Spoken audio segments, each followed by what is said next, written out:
Le premier verset du passage de 2 Corinthiens 4, 1-7 renferme une petite formule à laquelle on peut ramener tout le contenu de la lettre. C'est pourquoi, ayant ce ministère, c'est aux croyants de Corinthe que l'apôtre est en train d'écrire.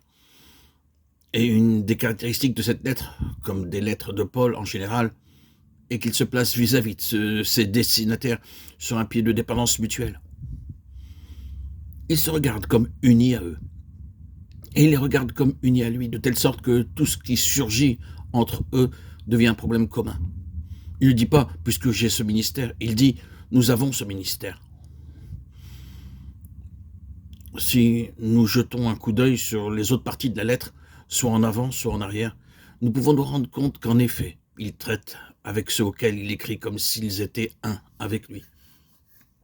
C'est là un de ces grands principes essentiels, ici, au but qu'il poursuit. Les Corinthiens ont tout fait pour le provoquer. Ils ont soulevé toutes sortes de questions à son sujet. Et certains sont allés jusqu'à mettre en doute la régularité de son apostolat. Il se meut à leur endroit dans une atmosphère de doute, de suspicion et même d'opposition. C'est l'homme qui a devant lui dans l'Église des gens qui ne l'aiment pas, qui ne le veulent pas, et qui seraient heureux de se débarrasser de lui pour le remplacer par d'autres à qui vont déjà leurs préférences.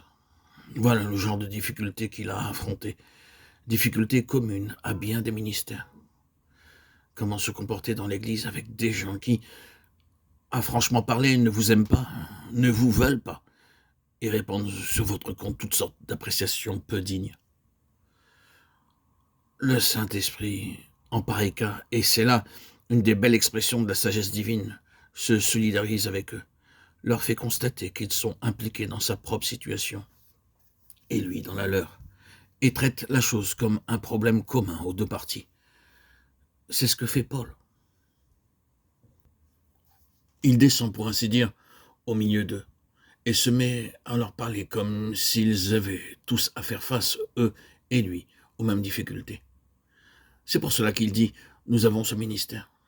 Si je mentionne la chose, c'est que nous sommes tous appelés à reconnaître que nous avons ce ministère. Ce n'est pas quelque chose qui est réservé par la vertu d'un geste officiel à une certaine classe de gens appelés pasteurs ou missionnaires. Ce ministère appartient à tout enfant de Dieu. Il existe sous une forme intensifiée chez ceux qui ont été spécialement mis à part pour le service de l'Évangile. Mais il nous est échu à tous.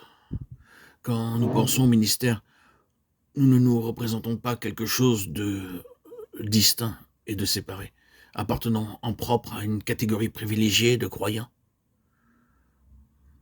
C'est toute la maison de Dieu, c'est le corps de Christ tout entier qui exerce ce ministère. Il incombe à chaque membre, chacun d'entre nous en a sa part.